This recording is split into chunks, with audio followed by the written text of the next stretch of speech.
What's up, guys? Welcome to day 4 of week 1 of the LPL. We're back for the summer split. I guess it is the winter split for us, guys, but we don't call it that. But I'm very excited for today's games. There's a lot coming up your way, including EDG and WE. We get to see them once more, and indeed Dan Gaming to see if they can actually take another win against one of the top teams. The fact that they managed to take down EDG the other day was miraculous, but you can see Snake getting ready, heading into their gaming room to set up for Game 1 match, and EDG as well, who will be their opponents today. My name is Rich Pulse Cam, and I'll be joined alongside Zach Rusty Pie and Barento Raz Mohammed. How are you doing, gentlemen? How's your days been? How's your weeks been? What's going on? Not a lot. It's been good. You had to say it that way, though. I could see the temptation every time you say I my could have name. gone harder, but I just went halfway there, Raz. I just like the fact that we're back in action. Of course, it's week 1. It feels nice. I hate off-season. I'm on note to be able to say that because I just don't like just being in my room just saying, I guess I'm just going to watch nothing because there's no League of Legends happening. I know, it just feels bad, man. I know yesterday I did core yesterday, and I did the pastry time patented core workout. Completely destroyed, but my posture's great today, so feeling pretty good about that. Rusty taught it to me, and Yeah, it's not the pastry time patented, it's mine. I What? gave it to pastry. Yeah. All right. Yeah. All right. There we have it. Let's talk about some of yesterday's games, though. Nuvi and Suning Gaming. Nuvi eventually took the win there. OMG versus Jing Dong Gaming. Again, a little bit closer, but in the end, OMG took it. And then RNG versus LGD, which again was another 2-1. We had 9 games yesterday, which was pretty nutty. We were up until very late last night, but RNG again took the win. It was less close than the other two, but the other games were significantly closer. And that's the thing. For me, you look towards yesterday, which was just a Group B day, and I suppose every game looked as if we had expected. They all went to 3 games. All of those teams looked incredibly close. We did expect RNG to come out a little bit farther ahead. We saw them to be the top team in Group B. It was not to be the case simply because they were still going through some roster limbo. It turns out it's OMG that might be the top team in the group based off their performances this week so far. Beating Jingdong, not exactly the biggest feat with how they're performing as a team themselves, but they also beat RNG, who we had expected to be #1. So Yeah. it is a case of so far so good for OMG. Regardless, we didn't expect them to be top 2, and so far that is coming true, if, however, a little bit slower than we may have expected. That's true, and I think the big takeaway from that is the fact that they are willing to put in Dieko as their jungler. He was able to play Zac, so we didn't get to see an actual Dieko game because, you know what, it's just a Zac game at the end of the day. I want to see what he can do on another champion. It does probably showcase that World 6 isn't willing to play with Zac because they just abandoned on blue side until they had Dieko and make the first pick. Yeah. I also want to talk about JD Gaming as well, because they had a bit of hype behind them, because they had some games, when they win, they seem to win really hard. Yeah. And that does seem to be off the back of Doinby. He had another killer game yesterday where he had 57% of the team's damage, which is, I'm pretty sure, a world record, because the last record he had was also Doinby. So he broke his own record and made another personal best. The man he's the MVP of the spring split. We had a lot of expectations for him, but also the whole team. And that's where we're running into a problem because he can showcase those things. If they win, it's going to be off of Doinby having a stellar performance, outputting a massive amount of damage. But if he gets put down in the laning phase, if they have one poor fight where he's set behind, they all get set behind because they don't have a secondary carry. Perhaps Loken is going to be that, but that also comes down to another roster issue that they're going to have. If they have Loken, then they're going to have Sinyi, and if they have Sinyi, then they don't have a lot of decisiveness in there. I mean, in saying that, they can just target the other 4 places on the map and try their best to achieve the same thing. And I think that's similar to what we saw in their first set of games the other day from Jingdong Gaming against their opponents. It was Doinby was like 3-1, playing Cassid and starting to scale up, but everywhere else was falling behind. And the team fighting was never going to be there. It was just Doinby on something like this. And that's the thing. They're trying to put Kabe in a different kind of style now. There's a lot more split pushing. They're putting him on a Fiora, on a Kennen. Kennen makes sense because it's still incredibly strong in the top side of the map. Putting him on a Fiora showcases that they want him to be a secondary carry, but he's going to have to fit into the role because he is just a role player, a tank. So we'll have to see if he can fit into that. Have we had any surprises yet so far? It's only been 3 days, but maybe Dan Gaming, the fact that they managed to take their win over EDG, I think was a pretty big one. Yeah, no, that's the biggest surprise. That's the biggest. That's like Dan That's great. You know what? They picked into that group and they're like, all right, we're done. We're gone. I mean, there's no relegation for us, but you know what? We're in last place. But then legitimately, first set they face going up against EDG 2-0. I mean, that's just a mic drop I've ever seen. Yeah, that is actually the biggest surprise, right? The confidence plays from them coming back from behind in game number one. Like you thought that was the closeout 5 minutes into the game, but nope, they managed to clean sweep EDG, who we still have high expectations for. Yeah, it's pretty huge. And they're going up against WE as well, because they not only drew the group of death, and we literally said they got GT'd at the start of the split, but right now they've already taken one lane, so there's a possibility they can take the other. That being said, WE did look very good against IG, so I think it's less likely that they take the series, but even though just a win in that series would be a win in my book, save for that game. I think that just makes Group A a lot more uncertain, right? Because we thought that Group A was going to be a lot more top-heavy, and that's probably still going to be the case. EDG, WE 100%, and of course IG looks to be the third team coming forward. It's going to be really up high on that one. But we'll have to see how Imei and Snake come, and this is going to be their first set of the entire summer split. But Dan Gaming already showing up, so it looks like Group A going to be looking really I guess pretty hot right now. Yeah, I mean, that's the group we're looking at today. So, of course, only one game for all of those teams so far. Imei and Snake, we haven't seen yet, but they've both been playing today. Snake in our first game, Imei in our last one. And OMG at the top of the tables. I expect RNG to climb a little bit from the middle of the pack right now, but to have some separation. Just the fact that they're tied with LGD, I don't think will last too much longer. Maybe. Of course, we saw those two play against each other yesterday, and it did still go to 3 games, and we did see some semblances of strength from both units. I'd say in particular, Frostgreen was super excited about Xiaohu, and I agree, the way he was playing was incredible, and changing junglers out may have helped. And I just sitting on that point, because RNG, Imei, they were both teams that went to the finals of the Demacia Cup, and it was pretty hyped to see both of them there. RNG, of course, having a bit of a rocky start, but we expected them to do that well in Demacia Cup because they were spring split finalists, right? This time around, Imei, though, that's a real big surprise that they were able to go the distance on that one. I want to see if that's something that they can carry forward, that momentum, if they can take the first set win. Of course, they're going up against IG, which is going to be a big question mark for me. So I think today is definitely going to answer a lot of questions, especially for Kupe. What are our thoughts on EDG and how they are right now? Because they're going up against Snake in our first game of the day, and they dropped the series 0-2. Was that just because of like roster problems? Because I know they're starting Clearlove today, and they also had Aldi in the top lane, who is again going to be subbed out for Mount. So it feels like EDG after that series are just like, okay, we want to go with our like quote unquote original roster and see how we can do it this time. Yeah, they've been changing up a lot of rosters, even from spring split. So of course it makes sense that they're moving out. Fun name. It makes sense that they're making this change because Mouse is a veteran top laner. If you're in relation to, of course, Audi. And so putting Clearlove, putting Mouse back in, the shot calls should be a lot clearer. Of course, Isolali has been their starting jungler for a whole split. Exactly. So I'm surprised they're putting in Clearlove rather than Isolali. I had expectations with EDG last split that if they brought in Koro, they'd bring in Clearlove. Like maybe they were forcing them to be duos, which is the reason they'd sub them. But we only ever saw Isolali, and now it's Clearlove actually starting, and Mouse is going to be flanking him.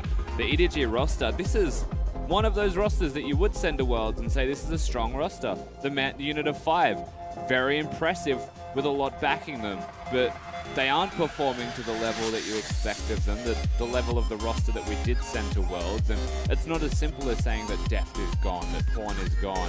They still had arguably the better mid laner there, yet the inconsistencies continue to arise. And it could be shot calling, it could be nerves, but we're going to have to take a look at Snake, of course. Flounder in the top lane, SOFM jungle, Zatai in the mid lane, and of course their bottom lane, OQ and Kristen. Where to start with Snake, right, Raz? Demacia Cup existed for these guys too, but only for a short amount of time as they were very promptly ejected from the tournament, much to the dismay of everybody that supports them, including their staff. Bit of a disaster, but they'll be facing down EDG with Mouse in the top lane, Clearlove in the jungle, Scout, Zet, and Mako to finish off that roster. So again, changing up the top and jungle roles, so we'll see how that will do today with the semi-moving roster. But it's Snake I want to focus on here, because as you were talking about in the Demacia Cup, they had very high expectations, they were very public with that information, and then they went in and just got entirely blasted. So expecting more from them. Of course, that is Demacia Cup. Now we're actually finally in LPL, so now is crunch time for them. And you feel like the meta suits them, to be perfectly honest with you. Maybe the one problem is that SOFM can't play farm junglers as much as you'd like, but Nidalee's good. So you'd feel like Snake with a carry top lane or a farming jungler, a playmaking control mage mid lane, and then their bottom lane doesn't matter. They can play Ashe. Crystal's going to carry the lane with his mages. Like, that's meant to fit. That's meant to make them good. Yep. Yeah, I mean, the fans are on tilt right now. She was clearly holding the sign upside down, so hopefully that doesn't affect the team in any way. But also, the coach is back. He took another hiatus, and now he's... I love this guy. I think he's probably my favorite coach just to watch on stage. He's so animated with his team. You went to the Snake game house, I did, yeah. How was that? I didn't see the coach, but I did see what he left up around the house, which was a sign that had been translated into every language on the team, including 4 languages, which said, "Don't make the same mistake twice." Now, that is definitely some Korean advice right there, but I mean, he's just very hard on the team. But there was a very high expectation from all the managerial staff and all the facilities the team has as well. It seems like the infrastructure is there for them to succeed. You know, everything they need is within the house. So it was a really cool environment. I just need to see if they can take that and translate it into results. We have seen smiles from Clear Love on the side of EDG. They look pretty happy for the most part. Of course, not conveniently with the person on your screen. He's very blank. But Snake are intense. If there's one thing they are, it is intense. This is polar opposites between these teams right now, with emotions coming into game number 1. You have to expect nerves for both these teams. We already mentioned for both these squads that they've had expectations, and they're essentially squandering in week 1, right? Both of them want to be able to live up to what was expected of them. Losing to Dan, losing to a TGA team, this is going to be the first step in which they can showcase to their fans and, of course, to the organizations that they can actually come back and say, hey, we are definite contenders in this group. And you know, talking to the Snake guys, they were like, "This is gonna be our split. This is our redemption. This is our revenge split. So you know, we're gonna start off strong."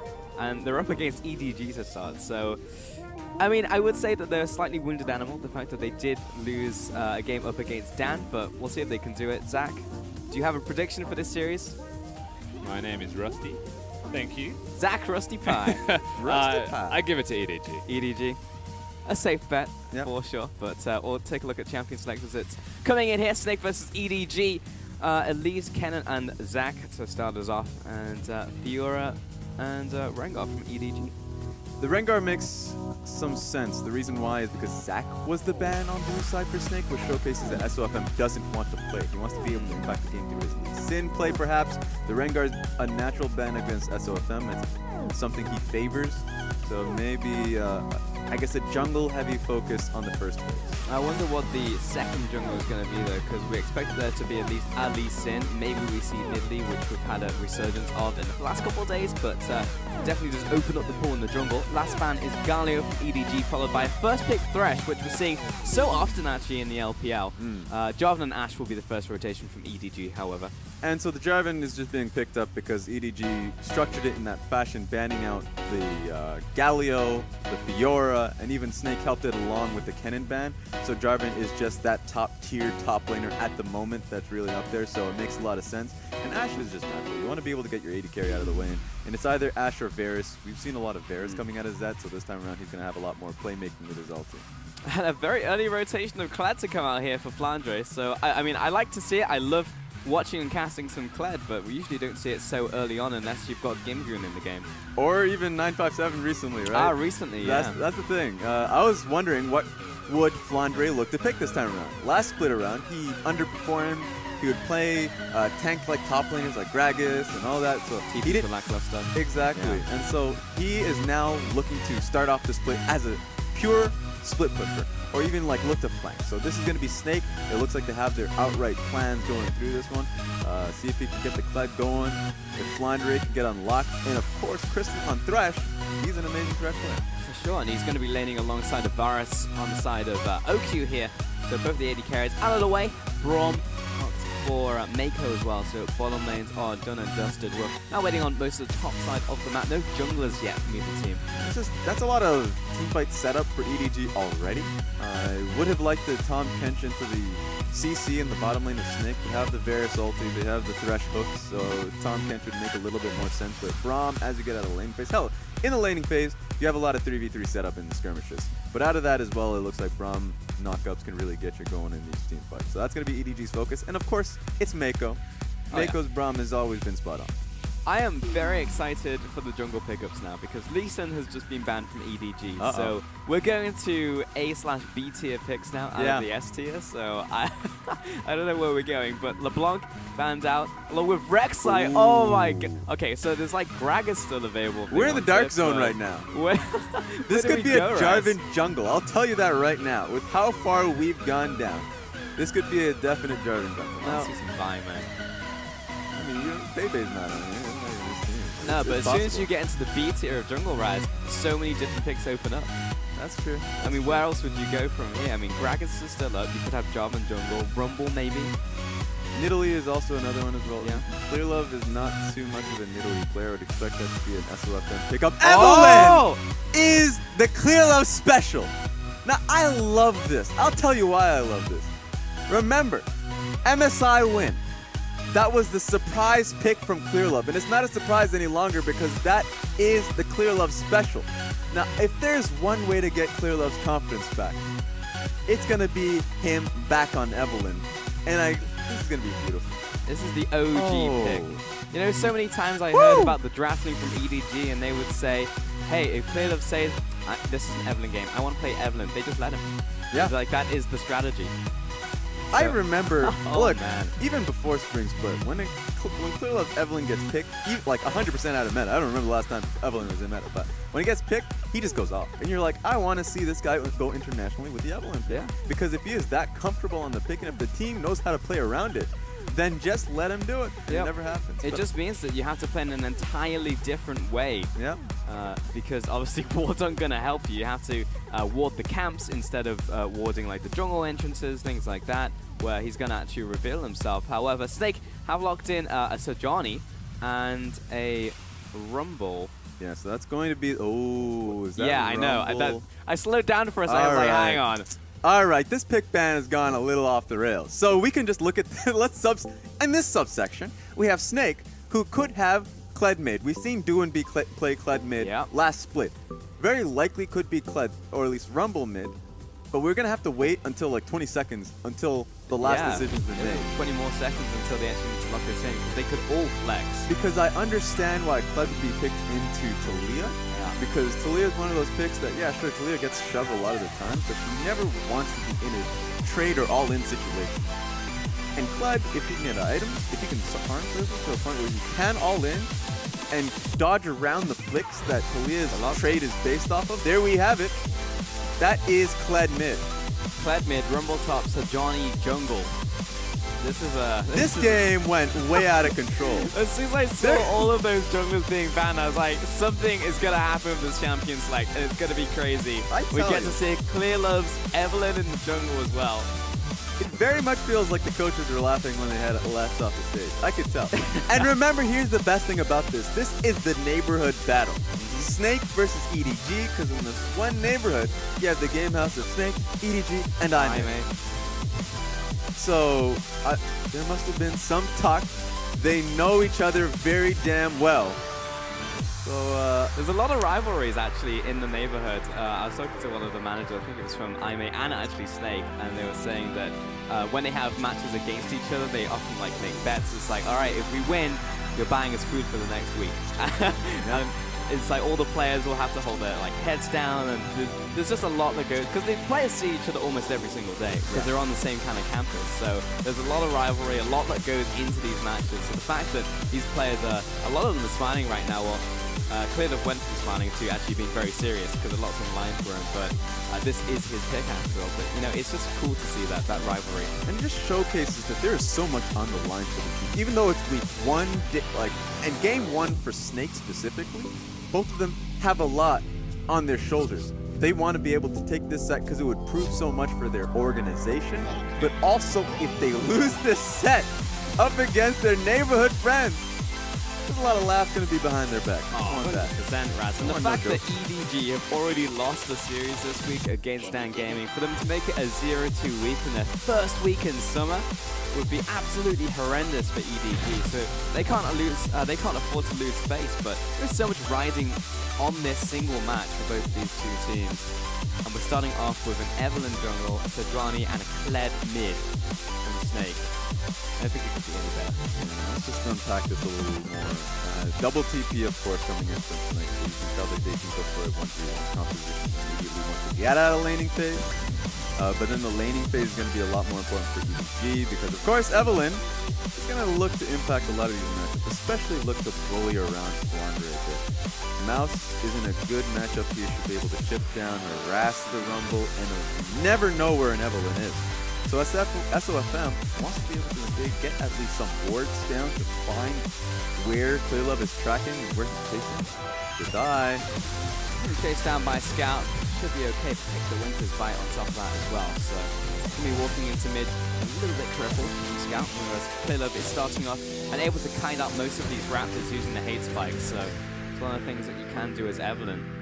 You know, when I'm in solo queue, I always just ban Evelyn if I have a ban. Now I can ban all the time, and I'm always going to ban Evelyn, but it's just one of those picks that forces you to play in a different way where it's just not worth it, you know? Especially for your teammates. You can say, I know how to play it against Evelyn. If I push out my lane, I'm going to be able to ward. But then, of course, you'll still say, oh, I don't know if I can trust the rest of my team. Sure. So that's a solo queue thing, but for Clearlove, how he plays this in competitive, you know a lot of eyes are going to be on this game. Junglers across the world are going to be saying, okay, well, if he pathed in this direction, he can take Raptors really easy, just alone. Didn't take any damage, just because he was able to cut it out, as you said a little bit earlier on. So I wonder where he's going to be looking to path. He's already going to be level 3 off this one. Exactly, because a lot of junglers don't even go towards the Evelyn pick just because he got so low in that early game. Crystal all over the wall. This is actually really heads up for him. Hook lands onto the Evelyn, but Mako's there, and it's just to be a bit of an annoyance. Slow his jungle clear down by just a second or two. Yeah, he was looking to get last hit on the ground too, so if he was able to look for that crazy hit, then of course that would mean that no level 3 close Clearlove, and that would set him behind. But Clearlove understood, was in position. Now Scout, speaking of position, SOFM coming in from behind. Scout is in a horrific position, gets the knockback onto SOFM, and the full combo. Arctic Assault comes out there, and the stun to follow up, but it's the time more concentrates on these minions. It's not really worth it for him to sacrifice all this farm at this point in time. yeah, Scout doesn't lose much out at all. In fact, that helps Clearlove a lot, knowing that SOFM is just going to be back into the jungle, farming up quite a bit. He's not going to be looking to invade at all, simply because how chipped down he was in that entire trade or scuffle. So, that being said, Evelyn was caught out. Scout! It's one of the few times that Claire can actually get a window onto today when she's low mana, doesn't have the flick. Was able to chase it down with violent tendencies, but Clearlove, you also saw fantastic warding after the Snake, exactly where you want to place it for an Evelyn jungle, is to place the ward on top of camps when she's clearing it. That's the only time she's going to reveal herself in her jungle, so keeping track of that actually allows the laners some heads up of where she can be. And that's why it's so important for Snake to be able to get these jobs in there.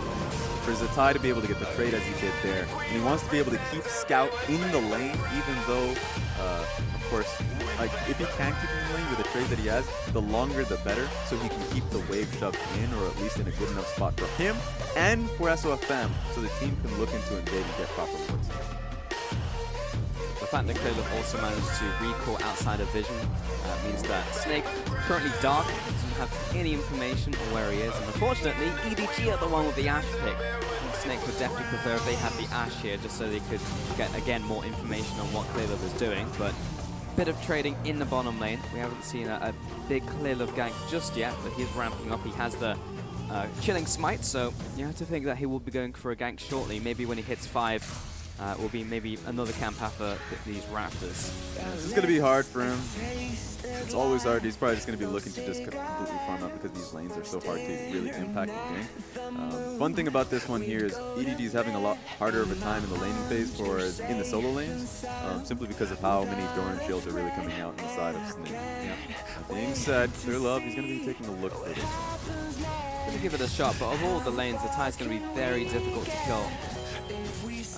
Probably top lane would be easier for him since there is some CC up there, and Rumble is still 3-6, so there is a possibility. Exactly. He should be looking to be going topside anyways, right? It's so hard. You already talked about how hard it is to be able to gank this lane. At the very most, he's going to be looking to get him off Scarlet. You can get him out of Scarlet, okay, that's a win. But he wants to be able to do something topside because that's the only goal here. Lane just taking a lot of hurt. He's not going to be able to scuffle. Staying outside of the vision radius of SOFM, so Clearlove just had a bead on the enemy jungler. He's heading down to the bottom lane, but EDG should know this. They literally just saw him packing towards the bot side. It's going to be a recall coming out from both of them, unless Crystal can get the interrupt, which he does. Force both of these bot lanes back to make it a little bit harder on their recall. This is going to be a bit of an interesting time for Zed and Neko because they need to get their backs down. Oki was able to get a good back. Crystal was able to stop the wave from coming through.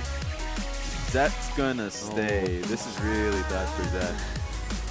He's gonna just probably look for this wave and then back. But if he does so, he's always gonna be just a little bit behind Oki and Crystal still. Oki and Crystal now set the wave up, so they're always gonna be ahead of us.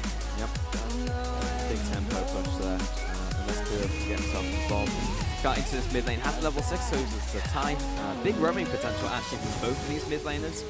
You won't often see a cleared mid, but occasionally when you do it, you can get to those side lanes very quickly using the charge. So something that EDG just needs to be cognizant of. Exactly, and one difficult position that Scout is in is that earlier on he had Shove, but now he doesn't because of the fact of the tie.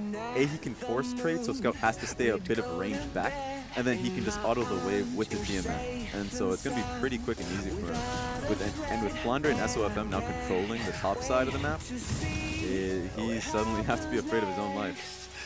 It's even limiting Clear Love's own pathing, and he knows where Sejuani was just based off the clear on that ward. It's getting a little bit difficult for EDG. This is the point in time. That being said, it's still 0-0. The fact that we haven't seen any acceleration in any of these lanes just yet. Tiamat picked up from the tie just so he can try and match the pushing in from Scout. He has been hurting it just a little so far in terms of his farm because of that. He doesn't really mind that. Like, that's the thing. Even if he falls down by like 5 CS, he's still going to be strong. If he gets like the black cleaver after a little, then he can just go to side lane, or they can just look towards a bot side dive, which is going to be, for me, the major point of focus of when Snake decides to move out. Because right now, SOFM has been farming up pretty well and comfortably. He hasn't been tracked out by Clear Love too heavily, and Clear Love hasn't been able to impact these lanes as much as he was expecting to. So with that now out of the way, EDG really have to protect their bottom lane. The impact that Flandre and Tai could have, Flandre with TP and Tai with just ulti now that he's level 7, is pretty threatening. Snake have a bit of knowledge now where Clear Love is, but he instantly goes back to base after that Clear Love donation. Does he have enough for running characters? Okay, has enough for the Aether Wisp. Should be it for now. Still no ganks so far from Clear Love, but it's one of the best things about Evelyn is you don't necessarily need to gank for the lanes, just to play cautiously, you know, knowing that Evelyn could be there. So sometimes the player is just not to gank at all. Yeah, and Snake, they played it well enough so they know where Clear Love is pathing. So Crystal and Oki were able to play as aggressively as they could. Now they're in a lane, like a CS lead. Just based off the earlier plays that they made, knowing that Clear Love was clearing topside with the constant Raptors ward. Yep. So now Clear Love, it's kind of difficult. Obviously, he just wants to now. He's just committed to farming, so he can get his APs jungle light on. SOFM's already completed his, so he's clearing up pretty quickly. Oh, this guy should be fine. He's got the extra movement speed with the passive, the surfing. But this is the first step now. SOFM has already decided that he's going to be looking to focus on the bot side river, which is the Silk Road that we do talk about so often.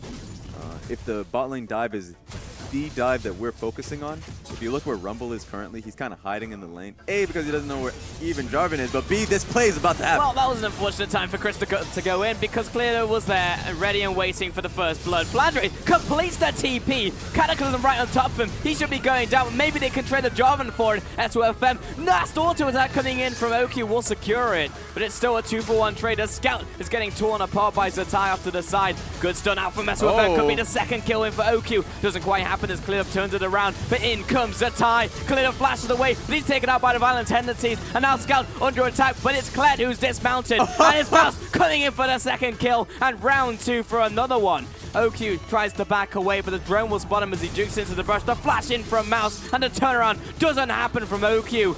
That's the delayed ace by EDG. What in the world happened? That was a play that both teams were looking to make. Rumble was hiding topside to see if the play would happen, but they did not expect Clear Love to be there so quickly, and it just turned into a brawl. All right, this game got interesting. Yes, it did, Raz. That did not work out well for Snake at all. Let's take a look at that one more time. Crystal's like, this is a great time to engage. Oh, Clearlove's here. Because they were setting up, and Clearlove was just there for the counter gank, which made it so awkward for Crystal in the start of it all. And you mentioned it as the fight was happening. He completed the TP when they should have backed away. Perhaps they were confident either way. Perhaps they were looking towards Kled to make the engage, but he was trading on Talia. So thankfully for them, Talia couldn't really join the fight. She used her ulti to just get Zatai out of there. It didn't really work out. And so this is where the chaos ensued. Everybody just wants to finish the kill. Everyone is so low. It's like, I'll sacrifice myself for this kill. Sejuani's almost dead. I'm going in. Thankfully, somehow Zet stays alive in that entire, even though he's engaged. But here we go. And apparently Scout's dead as well in the mid lanes off the back of that play. But so much has been happening in the early game, and it was horrific for Snake, and actually it probably still is, but that extra kill will go a little ways to remedy that. Flandre, I think he has an inkling that Jarvan is there too. Very smart from Flandre. He would have gotten all in with Jarvan having ulti in position to cut him off. He's still afraid. You have the reason to be afraid. All right, you're dead. And as soon as Evelyn shows herself, he knew it, and he knows the mistake that he just made. He should have been more cautious, and he's going to be kicking himself right now, but Evelyn was indeed there. The ultimate comes in from SOFM, the slow field out onto Zed, the turnaround of the arrow. As the tie comes into his bottom lane, Mako with the Glacial Fisher, but we're still trading down. Zed gets a 1-for-1, but Mako will be going down. There is no escape from this, and it's another kill over to OQ. The fights just keep happening. And the only reason why is because it's the answer to the last fight that happened. The reason SOFM forced so heavily onto it, they knew that Clearlove got the jump onto the top laner of Flandre, and so now it's just going to be a turret push. EDG is way faster. They're simply because they were already setting up in the last play. So they should be able to get first tower blood. Is Clearlove going to share it? Share the money! Nah, there we go. Oh, they do share. He's still in range. Okay. I think he was trying to give it over, but as the play is, when you're a jungler, you drop it low enough and back away to make it look like you're being a good jungler. But accidentally, I just took half of the gold. My bad. It's it's your fault actually for hitting the tower one more time. So. Unfortunate on that one. However, Clearlove's going to be very happy with that 375 gold. He's got his complete jungle item. It will probably give him boots now as well, so he's in great shape. And I guess the real question is now, who came out ahead of all of that? Sure, EDG have more gold, but Snake only really wanted to just get out of the laning phase for themselves, so once Zatai can get out of his own lane and look to... I don't know why I said that. I just noticed he purchased So that's happened. That is the thing that's happened. We're gonna get back to that one later because I would have expected the Black Cleaver on there. Either way, once straight Titanic. Yeah. All right. Okay, but if he can get into side lanes, that would be the place where they can look to collapse onto mid. But their eyes are probably just gonna be on these towers. Top one could be priority focused. Yeah. Also looking at jungle, Clearlove picked up the Hexagon Revolver, so I actually have no idea which revolver item that's going to go into, because it could be any of them. I would assume Proto Belt, but it could be Gunblade, because she also scales from AD.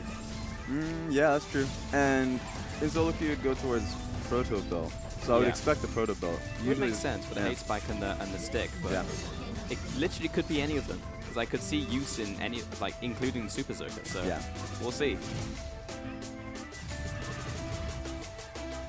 Double buffs in Clearlove as well. And there's 1-to-1 towers in total.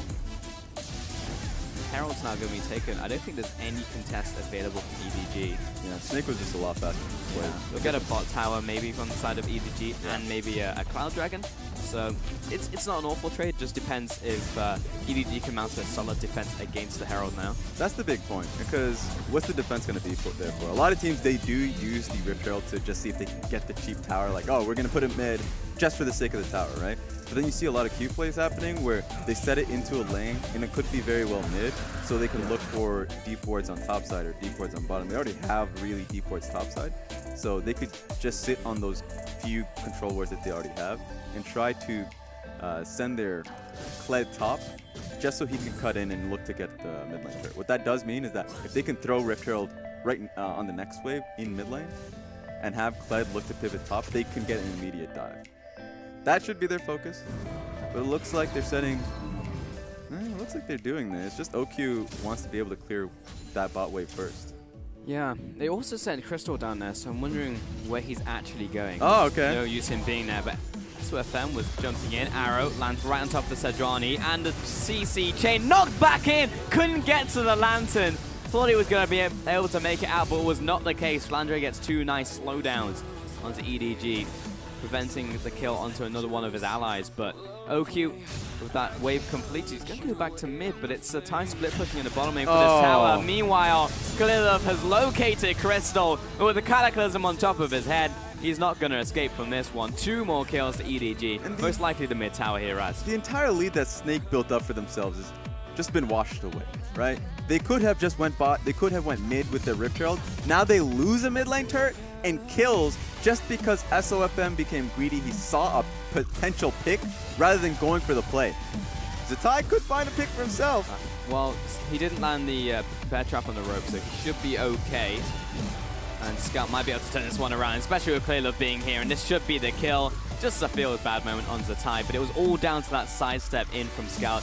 Duking to the left meant that the bear trap didn't land, couldn't be the kill confirmed, and it was the turnaround from Clearlove. And it was just a great counterpunch coming out of EDG. Just in the prior play to be able to get the mid lane turret, and then of course in the bottom lane, Scout knew he had protection, so he was able to get that. He probably would have died if the bear trap on the rope did hit. So that being said, that's just a mechanical error, but also Zatai going for a play when he didn't have anyone behind him. They were still recovering from the last play. So now, okay, Rip Herald has been placed. They're going to go for the raw damage, see if they can try and take the tower itself. Oh, they should be able to. This slam should be enough damage. Woo! I love it every time. Every single time. Yeah, that one's gone.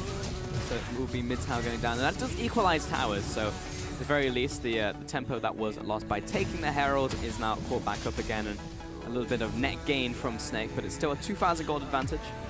A lot of that is on Clearlove, actually, of all the players, including the ADCs, so EDG are not particularly hurting in terms of their gold income.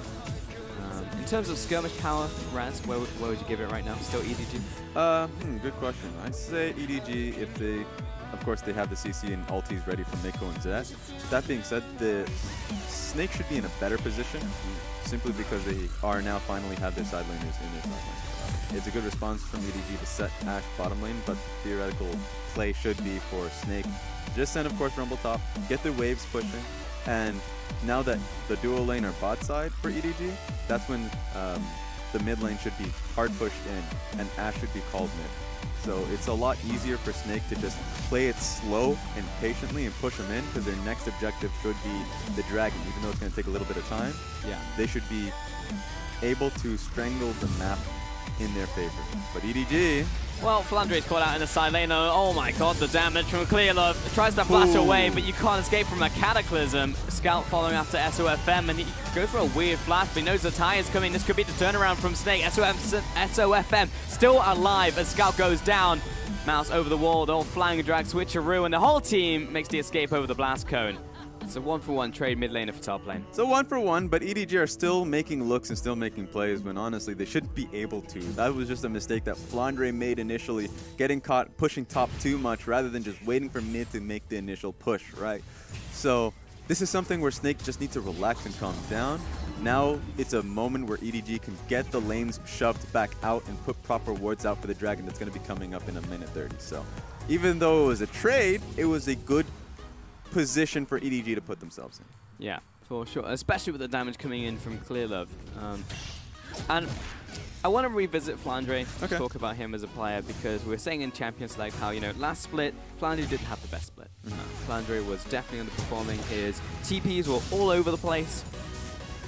I'm glad we got to take a look at him as well, because this man has been, I don't want to say bad this game. I don't want to say less than stellar, but he's been below average. His TP earlier definitely should have been cancelled. The random flash right there as well, knowing that the Cataclysm was up. Like, it's all just wasted summoners, wasted abilities, and like plays that aren't necessary, right? Exactly. So the expectations that Flandre always has, is to be the carry top laner. It's always seen as kind of like the top laner that you should aspire to if you're in the LPL, right? That just hasn't been the case for about a year now, where he just has really bad TP plays. He would have to be the split push top laner, not based off of playstyle, based off necessity, because his TPs have just been poor, as you mentioned. Yeah. So looks like Snake are just going to go all in for this Baron. His team fighting has been pretty damn good. He's on the Rumble. Let's see if that's what's going to push them out ahead. That is true. That could be what turns it. EDG know that they're on this Baron. Clear Love no beat on him just yet as he's up to the top side. And it's everyone locked into the pit, but a great hook coming in from Thresh there. The Baron's low. Who's going to get the spike? It's going to be Clear Love. And S2FM makes the escape, but the rest of the team can't do it. 3 kills to EDG, including the Baron. OQ's recalling, but Mouse has seen you, and the chair to the back of the head in from Mako confirms the 4th kill. 15-6, Baron to EDG. And that may have been the last nail in the coffin off the back of that Hail Mary from Snake. And no one survives the chair shot. Nobody. No one in professional wrestling. EDG just were able to demolish and it just starts off the random Baron play. It was interesting because Snake wanted to start a fight from that, or at least they should have. But they were walled off by Scout, incredible wall, and then the massive shield coming in from Clear Love with the 5-man ulti. So yeah, we're just going to take a look at this replay. You could see it. The damage starts to pile up from just about everything. And he was able to get the Baron. The smite off was the most impressive part, because that is a 50-50 Baron if I've ever seen it. So Snake could have been like, yeah, you know what? We'll take the Baron if we fall short. Maybe we can rescue 2 members off it. I love how we have a slow motion of the steel chair shot. But they don't even get that risk. They lose the Baron as well as losing the members. So yeah, major setback from Snake, and it's EDG that steers well enough ahead. Also, Talia Ultimate used the way it was intended to be. I remember when Talia was first coming out, and it was like the developer's notes. It was like, and you can lock them all in the Baron pit, and then you can just lock them in there, and you can drop all the ultimates on top of them. And I was like, it's never gonna happen. You have to be in the perfect position to do it. You have to have the composition to make it happen. And I think that's the first time I've seen in competitive it worked perfectly. Lock them all on the Baron, drop the wombo combo on top of them, and just sweep up the rest of the fight. And only in this region will you bank on the enemy team losing their minds, right? Just like absolutely going to the 50-50 Baron. You're like, you know what? You have a nice 1-3-1. Stay patient. Sit inside. No. Stay in the Baron. I'll clump up. That's how you should play the game. Maybe that's why Talia is so prevalent in our region for the longest time and earlier than everyone else. Ooh, here comes the They flame. knew. Just kidding. I thought for whatever reason. Oh, he's still going to go for it though here, Raz. He does go in for the flank, but no one's actually taken any damage yet from EDG. And now everyone else is arrived, including Scout. Flandre is on the wrong side of the wall, but he does take a quick dark passage over to the rest of his team from Crystal. But EDG, with no casualties, are going to continue the push. I feel like I've seen this one before. The Scout finds the flick of the wrist onto Crystal. He's going to have to flash away, and S2FM needs to get out alive through the base gate. But this could set up for the next row of cooldowns coming in from Snake. They're all just going to back right now because the wave is going to take a little bit of time to crash. It's going to be right now. So that's why EDG is backing away. They don't want Snake looking for another set of engages with how low Mako was. So it was a smart way to back. And I think it was a smart way to look to engage and threaten from Snake. And at the end of the day, they save their inhib power. And that's what you have to do to keep yourself in. EDG is still got 9,000 gold ahead in this game.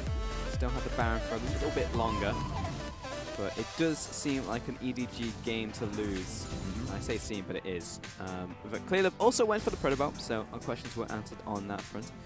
It was pretty much expected on that one, but we're only 24 minutes in. The fact that there's such a massive differential, it does feel like a 35-40 minute game just because of the amount of structures and objectives that have gone down this game, but we're still pretty early on. Yeah, and here's the thing for EDG right now, because now they're on the last sprint of looking to end this game. It gets a little harder for Evelyn to do just that because she's full AP. She has gone to a point where she wants to look to flank, but once you get to these base gates, or at least these inhibs, it's definitely impossible to do just that. So I think their focus should be in going topside. That's still an outer, or at least an inner tower that's up and available, and they can still set that one last team fight that couldn't set up for an Evelyn flank. So that is the one play that they can look towards. It looks like they're doing it and just abandoning the bot side of the map entirely. EDG are just running it down mid. At this point in time. I guess they're going for the inhib. Okay. Then they'll probably go top lane. But their wave is pushing away from them, unfortunately. Flandre, not really one you want to be, but he does get away before Clearlove locks his sights on top of him. Mouse gets that extra attack speed to his allies, but to actually step up, I think Scout is just trying to cover the flank right now. Yeah, this is really risky. Scout would have to use his ulti, there we go, to just push them away, and so it's a lot easier for them to get the inhib. SOFM still wants this, but half of his team is locked away. He can't go for this engage unless OQ catches up. He pops the ultimate, gets the stun down on top of Ash before Mouse goes right into the backline, and Zatai is doing the same on his front. But Mouse, he's still alive somehow. Might almost pick up the kill onto OQ. Jumps away, finally drops. But Mouse was also another casualty. It's still a 2-for-1 favor of EDG. Oh, get him! Clearlove's coming for you. Can you actually get away from the Dark Frenzy? The answer is a yes on that one. It's got the running shoes. There we have it. They get the inhib, but they're going to back away simply because there are 3 members up and available, and that top lane's pushing out, so it's going to take a little bit of time for them to repush that bottom lane, repush that top. You already see a ping going on to Baron. That's going to be coming up in a minute 30, so perhaps that's going to be the next play. Just the fact in that team fight, though, that Zatai lasted for so long, that he could last as long as Mouse did because he is Kled and Mouse hasn't gone for the Gargoyle Stone Plate, so that was one of the reasons why it was only a 1-for-2, but again, still the inhib going down there, Raz. It shows how risky that play was for EDG, because the smarter play, or at least the slower play, and the assured play would be going topside, pushing that wave, and the tower would have to be conceded. And so you'd have to spend 10 minutes more of just setting up waves so they would crash at the same time and getting to the next tower, right? But they just went for the inhib because it's the most reward you can get with super minions going straight down mid. And if they have confidence in their composition, as well as the Talia wall coming through, they should be able to get it. And they were able to execute on it even though the fight was initiated. And just simply because SOFM had that small window being able to set up on Talia. Didn't work out, even though SOFM did get a nice ult. He did, but it's not the same kind of game-changing ultimate that So Johnny used to have. You've got to get those stacks first and then land the stun. Before it was just like, boom, 5-man stun. That's the change with Talia. I mean, with Syndra. Syndra. Let's go through all the S champions. Yeah, let's keep going. Let's keep having it. But I don't have the time. Oh, OQ getting locked up by Mako. But SFM still tanking up Zem. Meanwhile, OQ just explodes. Wow. And this is all over now for Crystal and Flandre. This fight is not even going to be close. And EDG are already just trying to chase targets down. I'm not even sure if you could call it a fight. Clearlove wants blood. He wants SOFM. That's not the place to recall, friend, because Clearlove is still coming for you. He actually just smited him to death. That was unnecessary. He had another hate spike. But regardless, EDG are going to close this one up, and that was a sloppy endeavor from Snake there. Yeah, I don't know what SOFM was setting up for, because OQ and Flandre had already been demolished when they went for a flank play. So that's how it's going to end, my friend. A fast one at that. Yeah, it definitely is. But EDG are able to take this one, I guess, commanding once the game was moving from that Baron play. Yeah, it definitely was, Raz. And 21 kills to 7, 29 minutes on the clock. EDG, very clean game from them in the end, and take game 1 up against Snake. Start this series off strong. What a game that was. You don't get a lot of games where you have, okay, you know, maybe one surprising pick. Maybe you get the Kled mid. You'll have that. Oh, that's fair. And then you get a random Evelyn, you get the Sejuani, and that's all happening simply because of the pick ban situation where second phase, no junglers left alive. Exactly. Yeah, but it was the Clearlove Evelyn, so, you know, we did still have it in the back of our minds, whereas if someone else did it, we'd be like, oh, crazy, but it is a Clearlove pick. It's this OG jungle pick, and it did work out for them, so it's nice to see. It's one of those things that you see once in the blue moon, but when it comes out, you expect something special, and he had a really strong game, and I wouldn't be surprised if he got MVP randomly as well because of it. But we are going to take a look at the goal graph as we invite Rusty back to the desk. How's it going? Good day. I am confused. Why is that, Rusty? Tell me why you're confused. Last time we saw Kled mid, it was by the team that was called QG, now Jingdong. Yep. And it was also unsuccessful. And the reason behind picking that Kled mid was that it was going to be a primary engage tool. They were going to supplement the champion with shields. They were going to enable the Kled to actually be a viable mid pick this time around. They legitimately blind picked it, revealed that because they were on blue side. They didn't even red side Kled. Like, a lot of this is confusing to me, and Kled did nothing. Yeah, he didn't. I mean, that champion could have been anything else in League of Legends, Raz. and it might have done just a little bit more. What's In that fact, about he it? was more invisible than Evelyn. That's a good one. I actually like that. But the only thing he had, which was a really positive point, was in his laning phase, and he got great trades into Leah, and that's something that probably the Thai had in his mind. He's like, this is a great counter matchup. I'll pick it for myself. And then he can go into a 1-3-1. So they had set it up pretty well. Yeah. But then there was just random fights that were happening when they were setting up for a bot lane guy. The SOFM is the one that led. I just did not understand. See, that's the thing, right? The laning phase was good from Snake. The Kled with Doran's shield, very hard to push out of lane, always going to bully a mana abuser in mid lane. It was to early recall that she had to use mana to sustain. So against the Talia, it was by no means a bad choice to be a Kled in the matchup. But outside of the laning phase specifically, the early game was still all EDG. From the moment the teleport happened bottom, Flandre looked out of sorts. Snake were never really a cohesive team. Even small things like SOFM missing his Sejuani ultimate, trying to catch them in choke points, that was ultimately the undoing of the entire team of Snake, where it just felt like EDG were much more refined, experienced, just playing casual League of Legends as a team, doing everything together. The communication with Clearlove and Mouse was there. Clearlove was in the right place bottom, knowing where SOFM was going to be. They were always one step ahead.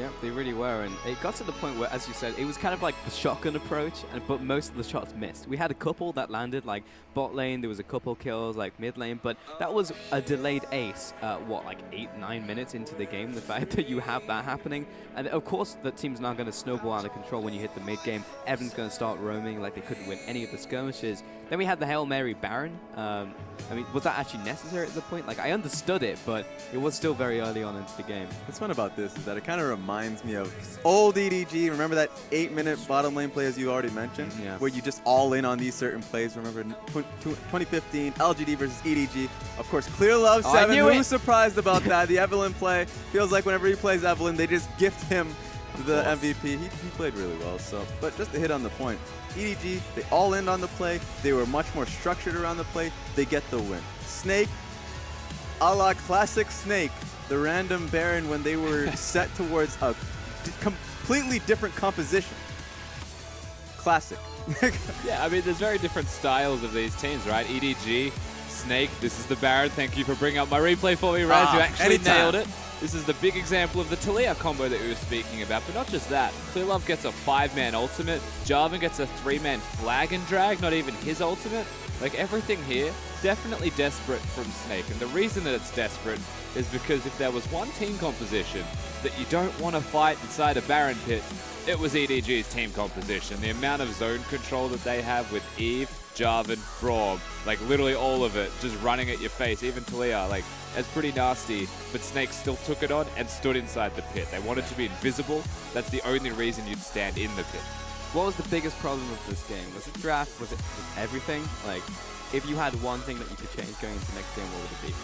Ooh, there are way too many things because the draft you can already like, There was you already one. said one All thing, of them. but it's like actually because you mentioned the draft situation. Okay, may I have more comprehensive draft, but even if they have that, I have zero confidence that they can play that out properly because they went with a composition in mind. They didn't even play to that. So I just want to see them. I don't care what draft you have. If you have a Teemo top lane, split push. If you have a Tryndamere top lane, split push. Like, if you just have a top, like a composition in mind, no matter how crazy and inexcusable it is, just play to it. Don't go to random skirmishes when you can't do it. It just feels like nothing's changed since Yes, that split, and nothing. that's what wounds me as an observer and someone who really desperately wants to be a fan of Snake. You know, like we came into spring, we're like, this team gonna be top 2, this team's gonna be incredible, and they fall further down into mid of the pack, and then they fall further down into bottom of the pack, and it's like, all right, time for redemption, come into the next split, and nothing changed. And here's the thing, this is a deeper problem that I have with Snake. A lot of other teams, if they have one bad game, you see, oh, immediate swap of a player, right? It's like, all right, we have 10 players on our roster, you're all out. And that's like one problem I have. But with Snake, when Flandre is underperforming the entire split, the entire season, he stays on every game. And the same happens with every player. It's not a Flandre thing. It's like SOFM. He had that one problem when they did swap into a jungle. But there needs to be a lot more structure when it comes to people underperforming. Now we get the chance to see if they can adapt on the fly going into game 2. We are going to take a quick break while the team's set up for that one, so stay with us. We'll be back after the short break.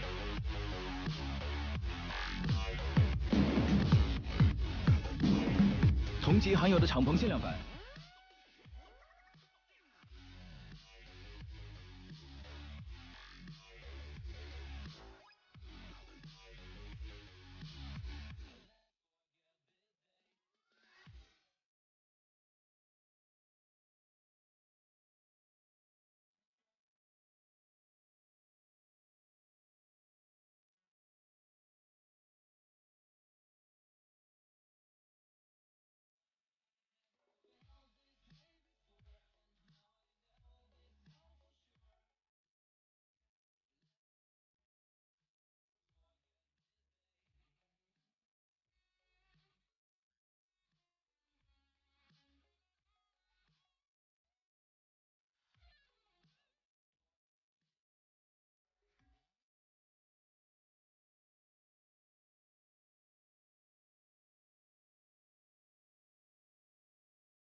What's up, guys? Welcome back to the LPL, our second game of the day in this first series. It is Snake and EDG. Now, we took a couple shots at Snake. We only want them to do well. It's constructive criticism. However, EDG, let's talk about those guys, because finally we got to see the Evelyn back on Clear Love. Felt pretty good, man. It felt amazing to be able to see that coming out. That's real confidence coming out of Clear Love, so he could pick that back up. That's comfort, and then he could push that out. Now you have to be aware and afraid of the Evelyn play. Sure, he didn't have as much of an impact as he would have expected, so maybe they don't immediately ban it out. I thought Snake played early game well against it, but they had to put in so much effort in warding the man out. And we said this last time EDG played as well. It feels like Mako's now a little bit more back into a meta where he can make plays, which means he might be able to get around the map. The Thresh is back. And so I'd say Mako is getting close to that full strength point again. But Mouse looked good when he was playing his J4, so another respect pick perhaps going to be seen from the side of Snake, maybe extra priority onto the champion. Flandre looks a little bit out of sorts in comparison to that of Mouse. So there are just, honestly, when you look at EDG in this game alone, if we take away the fact that they got 2-0'd by Dan Gaming a couple days ago, this is what we want to see from EDG. Yeah. What we saw a couple days ago was not the EDG you expect, and weirdly enough, the only change is Mouse. Yeah, that's the biggest thing, right? Yeah, Mouse comes into the top lane, but it makes sense at the same time that you have Clear Love in the jungle, Mouse in the top lane, long-standing duo. Whereas if you have Aldi up there and you're also swapping in like a Fire Lolly and also swapping Clear Love in mid-series, then you're going to have some issues there. So it does make sense. And it looked like Aldi could only really play split pushes like Ken and maybe the Fiora that's permanently banned away from pretty much everyone in the LPL. Whereas this Jarvan can kind of do both. Jarvan and Kled, very good examples of champions that can split push or they can team fight. Being able to do both is important. And historically, Clear Love hasn't been really top-centric or top-focused. I actually had it down here as for Mouse just to kind of cop pressure and look to hold it fort down while Clear Love went to the bottom lane. But that was not the case. In fact, it was more so top lane pressure, and they bullied a lot of the Flandre Rumble. 2-0 Rusty? Yeah. Yeah, probably. All right, cool. So EDG against Snake, game 2, getting the champion select. Fiora and Rengar banned out against Snake, and again, double jungle bans in from Snake, so we might be in for some more jungle craziness. Yeah, we're going to have some jungle spice This here. might be, I don't know, a bait to bring Clear Love into the jungle Evelyn once more, but even if they know it's coming, does that, like, can Snake deal with the Evelyn? They would probably ban it second phase. They played well against it in the first game, but the problem is that they had to put in so much work to stop that from happening. Yeah. Right? They had to put in so much work to really stop Evelyn they weren't doing from anything else. And even then, Rumble picked the safest way to go back top lane and still got cheesed, or just like completely demolished. Flandre knew as well. Yeah, he So just couldn't see the Evelyn. Like, what could you do against that? There it is. There we have Triple it. jungle bans against Clear Love.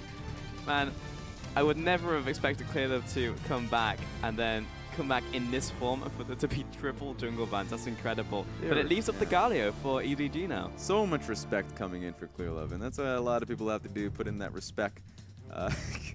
Elise is the one ban that, like, people, it's a meta ban, so purple side, you want to ban Elise because it's so strong right now in picking up lanes. But it's not so much a Clear Love ban. He can play it, but it's not really a comfort or strength for him, so that's something that maybe they could have played a little bit more gambling on. They could have just decided to leave it open and see if he picked it. Bringing Thresh and Lee Sin in from Snake. Lee Sin into the jungle there from SOFM, so back to a big comfort pick for himself. And again, an early Thresh pick for Crystal.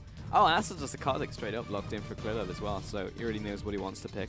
Yeah, Kha'Zix is another pick that Clear Love's gone towards, even if when it was out of meta, so it's natural that he would pick it up against Lee Sin, which has a good matchup for Kha'Zix. He can do a lot of damage if they meet each other in trades just in the river. Braum is natural simply because Thresh is going to be the priority pick between both supports, and Braum is a good pick into Thresh, so you'll like to see that coming out of EDG, which makes their composition a lot more tankier, a lot more beefier, which means that Clear Love can play that damage jump. Sure. That'll be the first rotation from EDG. Snake, one final pick before we head into yet more bans for them. Ooh. This could be another Callista. Callista has been in a lot of our games recently, actually. It's going to be locked in straight up for OQ, so I like it here. Seems like, again, a lot of skirmishing power from Snake. Meanwhile, Ashe we picked up, or banned away, rather, from EDG. You should just expect more 80 carry bans, perhaps even the Caitlyn on the next one. The reason for it is because Callista Thresh is just so strong. level 2, level 6. It's just a bully lane, and they know they're going up against a melee matchup here. So if they just take away the strong AD carries that can shove, they can really kind of zone the lane out and look to play towards bottom lane. So SOFM already has his sights set on that lane. I want to see what Zet looks to pick up, because Varus could be another one, actually. Varus and Ashe could be very much the bottom lane bans. There we have it. Yeah, but it does leave up Caitlyn, as you were talking about, so it's still something that they do have to somewhat fear, but it is also a Braum, so there is some lost power in that one in the first place. Maybe just feel like confident that they could either hit the hook or that they can just like survive the Caitlyn poke in lane. Yeah, and I think that's going to be the case. For me, if I look towards Snake, I want them to pick a Talia to be able to solidify that. They're not going to be able to stop EDG from picking up Caitlyn, but they can really nail it down with a strong mid lane roaming pick. That being said, Zatai can still play Twisted Fate, so that's still in his wheelhouse. They can't ban away that. They can ban the Cassidy, can't ban away all these mid laners. So they could either do two things. Pick up the Talia because it's a strong mid lane pick, or just wait on counter picks because you're on red side, just so you can pick up Twisted Fate if you think it's strong. So they're going to do that. They're just going to wait. There's no reason for them to pick their mid just yet, which means that Scout could pretty much go for that pick himself. Kennen was the final ban from EDG, and it's going to be an instant lock of the Jarvan for top lane there for Flandre. Get to see him on that pick as well, one of the more recent meta picks that's been cropping up. Back to EDG. They need a top laner slash mid laner. They have the Galio already. It's going to be Kled locked in. So that could go mid or top again. More likely top. Yeah, but it would be blind, so go top lane, I would assume, because they know they're going up against Jarvan. Yeah. And Kled, of course, has trade into Jarvan. So that's going to be a matchup Mouse wants against that. So that's a Kog'Maw in the bottom lane. Kog'Maw Braum. So that one's pretty vulnerable.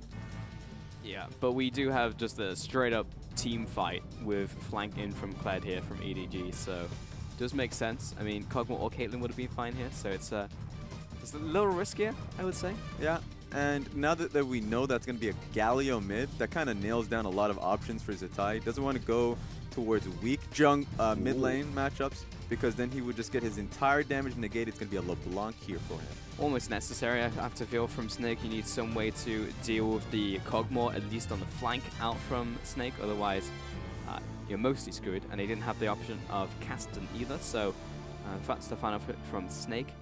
Just from this draft, do you favor either team?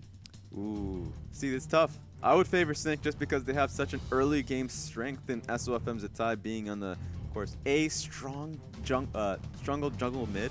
Yep. They can really impact mid lane matchup. Maybe won't be able to kill it outright, but they can really harass it and push it out of lane, and then they can look towards really strengthening the Kalista Thresh. So I like the fact that Snake are going towards such an aggressive composition. But if it doesn't work, the team fight of EDG is just so damn strong. It's either snowball in the early game or EDG is going to run you over. And even if you start at late game, Kog'Maw, I think yesterday showed it best. We had a lot of Kog'Maw picks yesterday. Yeah. And when that pick gets past 40 minutes, you basically just lost the game unless you have a consistent way of assassinating him. So this could be pretty tough for Snake, but there are windows in which they can win. So I feel a little bit better in this game for Snake's chances. And it's not as if once the game moves on to the 40-minute, 50-minute portions of it, it's that the Snake outright lose. But it seems like they'll just have to go in pure guerrilla warfare tactics of just pick out somebody with a Thresh Hook or a LeBlanc on a side lane looking to just close out vision so he can find a way to pick off anybody that isn't Kog'Maw, unless, of course, if he's given that gold mine. Yeah. So it's going to be tough for Snake if they get to that portion. It's going to be all on EDG to stop it from ending before 20 minutes. I agree, Raz. If this was theoretically for any other team, that is the case, but do we have the faith that Snake will be able to execute on that? You know, the 40-minute mark rolls around, we've got Kog'Maw 3 items, and then Snake, will they actually do that? Here's why it's so hard.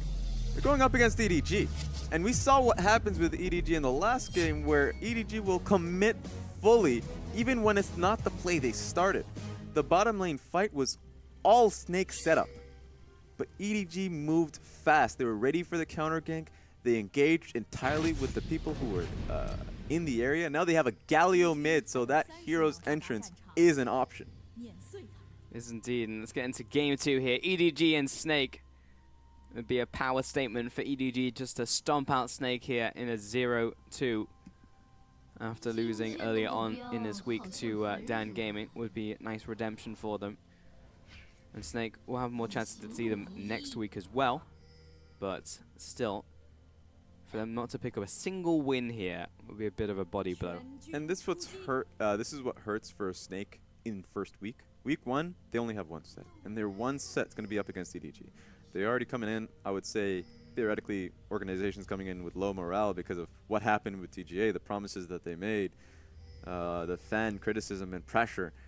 If they just go into the second week, go into a full week with just having that one loss on their mind against EDG, and a 2-0 at that, gonna feel really bad, and it's just only gonna get worse going into week 2. So they want to start this one off with the win, even if it's just one game. Losing this game and starting off the split going into week 2 2-0 is just gonna be a catastrophe for them. Yep, it definitely hurt. It's always a strength and a weakness going up against a top team like EDG, but also being the only team to contend with. That being said, OQ is getting stack after stack onto Zed, and the final auto from Crystal. With a very nice trade onto Zed, but it's going to be concussive blows. Yet here we have play, it. And this might be a kill. Going to have to be the flash at the very least from Zed.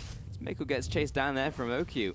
So already, once you were talking doom and gloom for Snake, a very nice start to the game in the bottom lane. That's how you want to start it off. It all just came apart when EDG got hooked, or at least flayed early. Of course, Kalista Thresh level 1, that good. But then when Mako tried to start to trade anything back, that's just when you lose all your sums. That being said, Flandre. Hello, what's going on here? Flandre tries to turn it around for a second before flag and dragging back to safety. Mouse has been dismounted, so it's not terrible for Flandre at this point in time, but he's still going to take the opportunity to recall. He's going to cancel that one in the end. Yeah, he can stick around because at this point, we already talked about it. You lose Skarl, you don't regen any HP because that's Skarl's HP from that point forward. So Jarvan's going to be feeling comfortable. The only thing he has to worry about is just Clearlove coming in for a second gank. But at that point, you already have Lee Sin in your back pocket. So SFM is in good position to look for a counter gank if this so happens. So Clearlove, with that in mind, is going to sit back. Clearlove just still working his way through his jungle. SOFM yet to get on the map just yet, but he did go for a full clear. It was level 4. And there's no crab to speak of, but Mouse will instantly flash away and try and get this skull back. And indeed he does. Any other jungler with less clarity would have jumped in on Mouse and probably died right there. So glad that SOFM did not follow up on that kick. What's funny about that is that Mouse gained a lot for that. Now he can actually regen HP because he has Skarl's HP like, in his favor. To lane, give me a bit of courage back, and here comes Skull. Thank you for the gank. I can actually put these potions to use, my friend. Thank you a lot.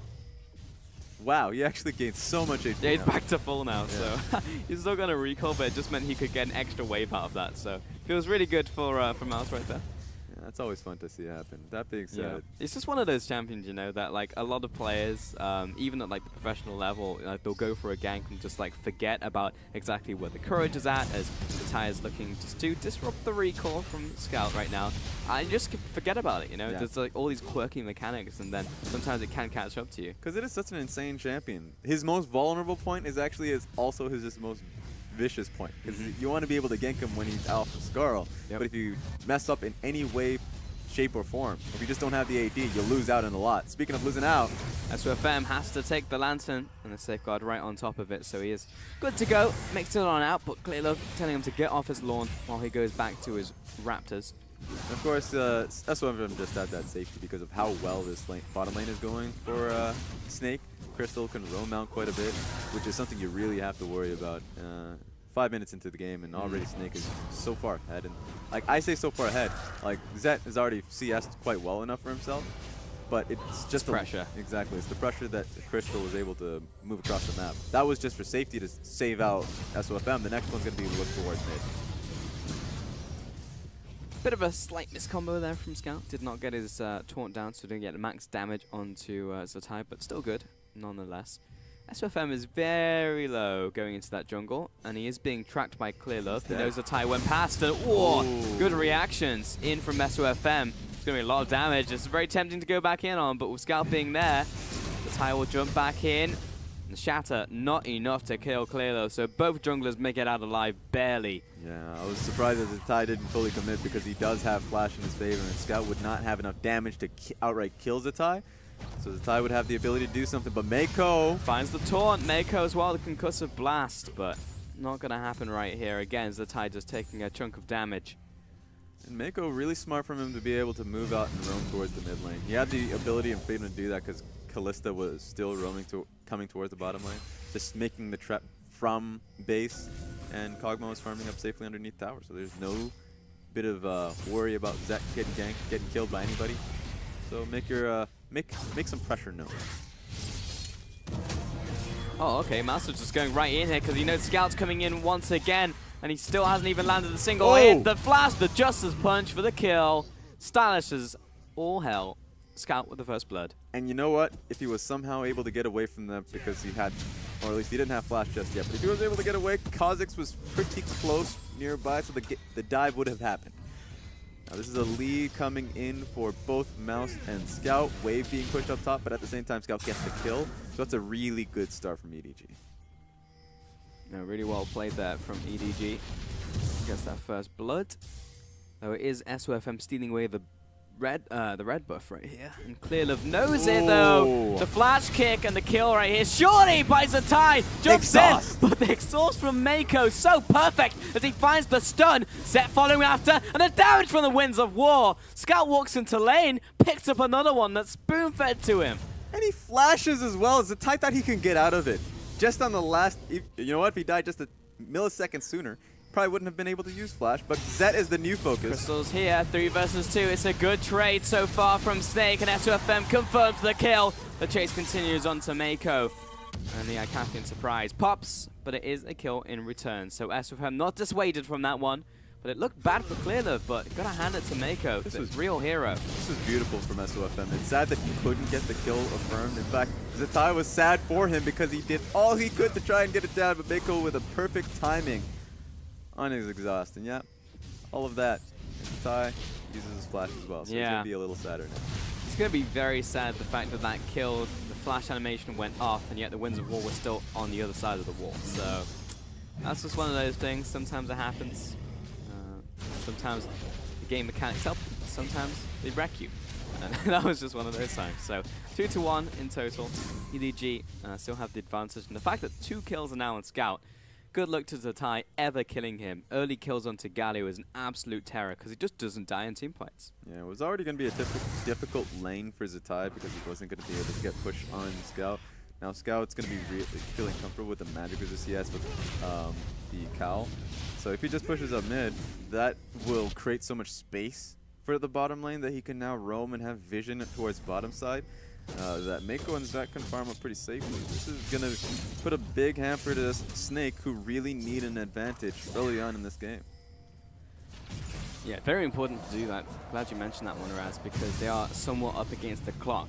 As there is a Kog'Maw on the other side, and basically just this big, beefy teamfight composition that needs to break through. So Snake, these early kills, if these skirmishes don't start going away soon and promptly, will start moving away from them. And one big thing too is that Kled can really start to snowball with any small advantage that goes in his favor. Because if it's just something as small as, he already had trade advantage on Jarvan, but if it's something like push advantage, because he has TM out, now he's going towards the armor boots and then the black cleaver. Once he starts to get these items under his belt, he's not even going to be looking towards his matchup, but Galio is starting to get chained. Whew. Nice, he's good to go. Very nice mechanics there as well from Scout. Just quick tapping the shield of Duran so he reduces the damage in from the proc out from Zatai. Just the small things that add up. That's nice to see from a top level player. And you negated the snare, or at least the stun coming in from Zatai because of the Justice Punch that he had to do. So he was able to make the movement through the stun action. That was nice. Scout's good, if you didn't know. Turns out he's one of the best mid laners in the LPL. Taking out this Sentinel real quick as Scout's moving to the top lane with Clearlove. Oh, Flandre. Oh, no. He spotted one. Will flag and drag to safety. And his spidey senses were tingling, so he's going to back away with the 3-man top side. So it just turns into a shoving match right here. Snake were already fast to the punch, but EDG are pushing back. Trying to take down this tower as fast as possible, but the Fate's Call comes in, and it's going to be a full-blown dive. Zet wants to get back to the tower, but Flandre with the TP, but in comes Mouse, wants to turn it around. In comes Scout as well, but he's a little too far away. Winds of War comes out, zones away OQ and Crystal before Snake come back in for another one.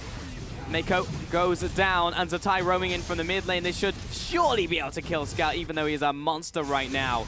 30 kills for 1 over to Snake, but the top tower falls. It's still a 1-to-1 trade, and overall, a net positive to Snake. And the number advantage was always going to be in Snake's favor because Clear Love was pushing top side while the TP from Flandre went down.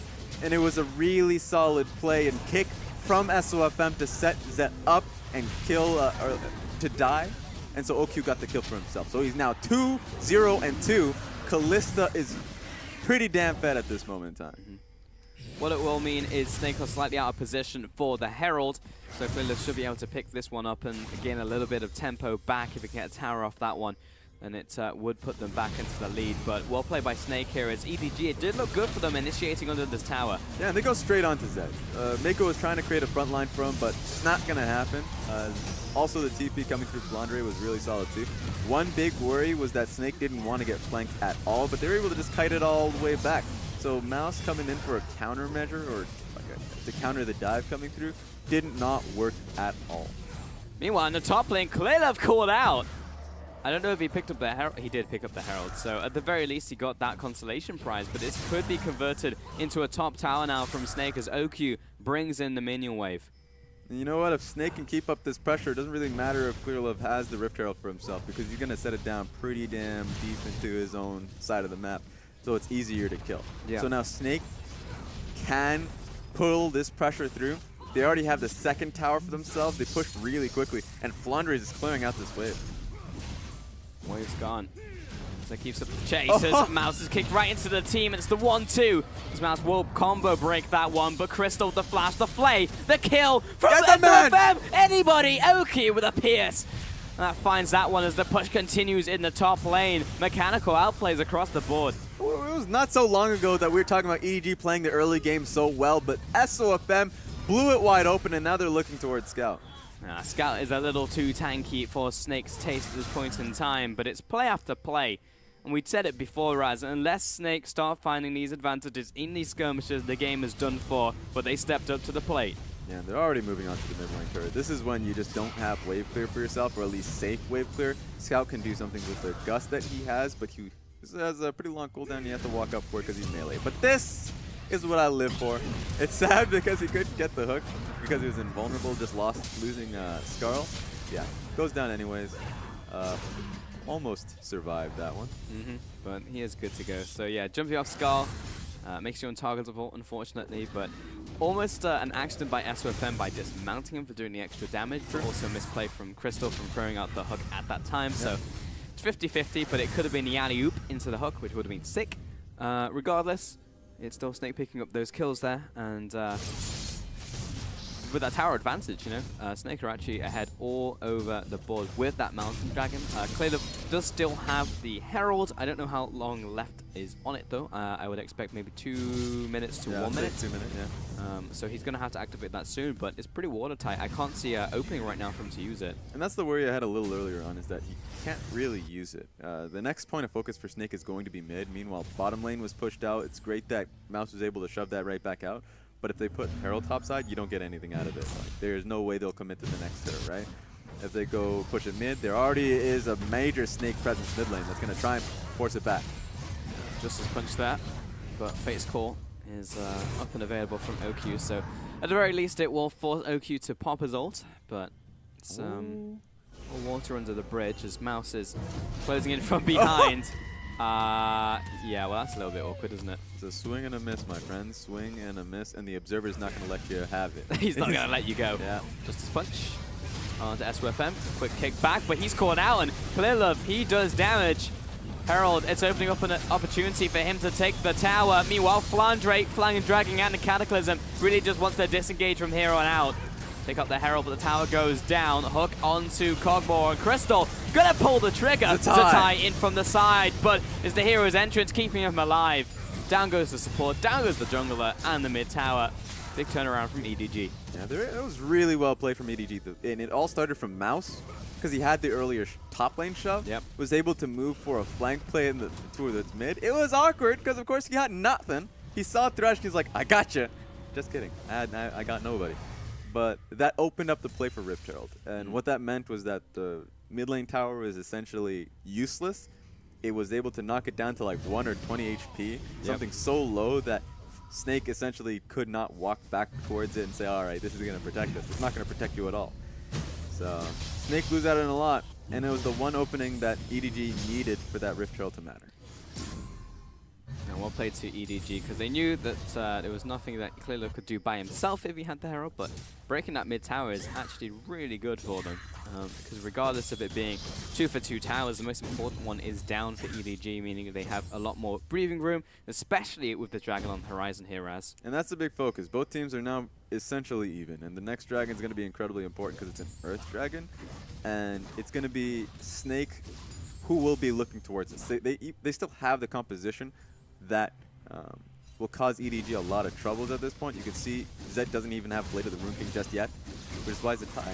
Maybe he can get him. Braum is here, but Zatai might find his opportunity. Flandre getting chased down by Mouse, and he's going to have to make his way back to his tower because he does not win this trade. But he is alright for now. And SWFM making his way up river, the warding coming down from Snake. Here's the thing, with Dragon coming up in 15 seconds, I wonder what Mouse is going to do. He wants to look to roam towards the mid lane with the wave that's being shoved out top. So he's doing it right now, that's smart. But they should look towards a play before Dragon comes. It's already up in 3 minutes, like 3 seconds I mean.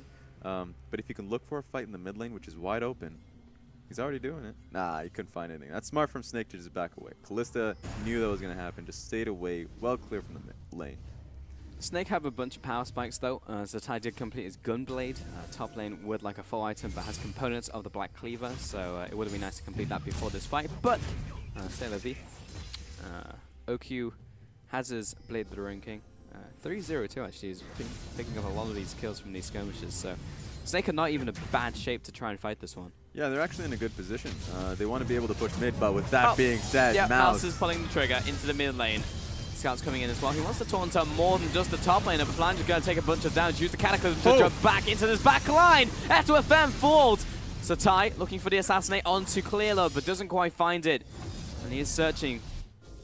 Snake lose their jungler, and EDG are beelining it towards this dragon now. And what a smart trap from Mouse.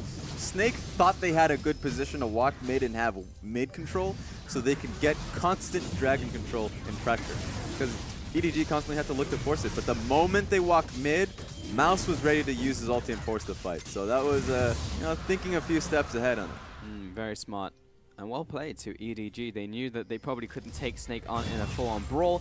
So if they flank them, get the element of surprise before Snake can rally, then that was their way into it. And getting the instant pick onto SOFM, the fact that Zet didn't die, there was no assassinate in from Zatai, was all just good things for EDG. So they now even up the Mountain Dragons. The next dragon's also going to be another mountain, so we've been blessed this game. And this one's going to be incredibly beneficial for EDG because they will feel comfortable fighting the 5v5 now. Beforehand, they had to find a trap to get the flank initially to make Mouse a little bit more, have more presence in these team fights.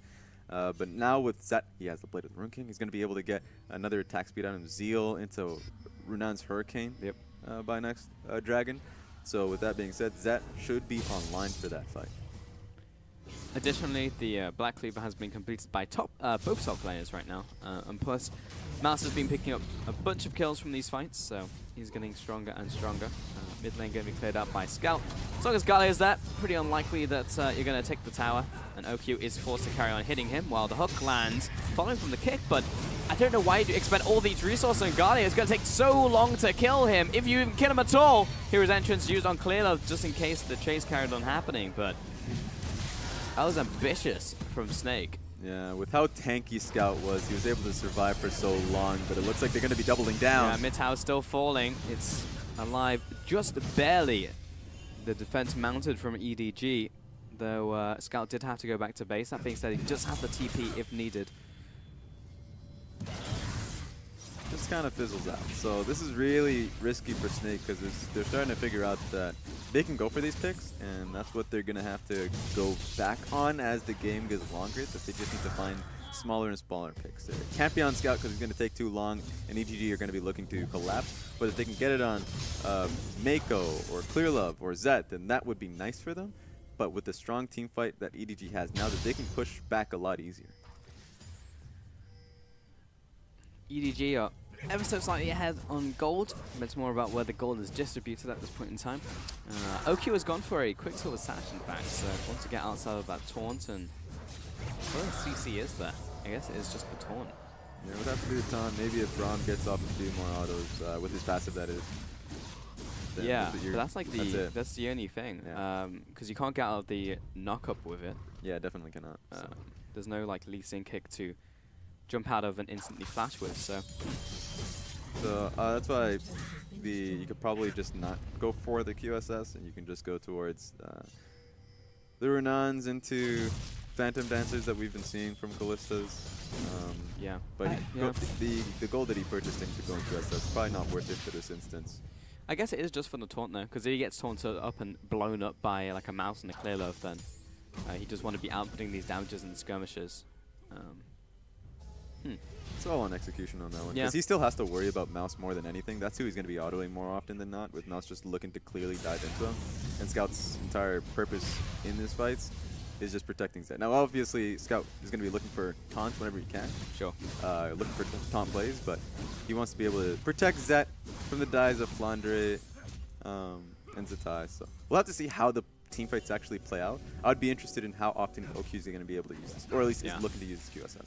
It's actually a really annoying composition from EDG in terms of the CC that they use, because it's like knock up, knock back, and then a slow, another knock back, and knock up from Scout, another knock up from Mako. So you can't do anything about any of that CC. It just happens. It's a sad life. You just have to QSS flash. That's about it. Yeah. You're going to be going for the flash QSS every time. It's the only thing you can do.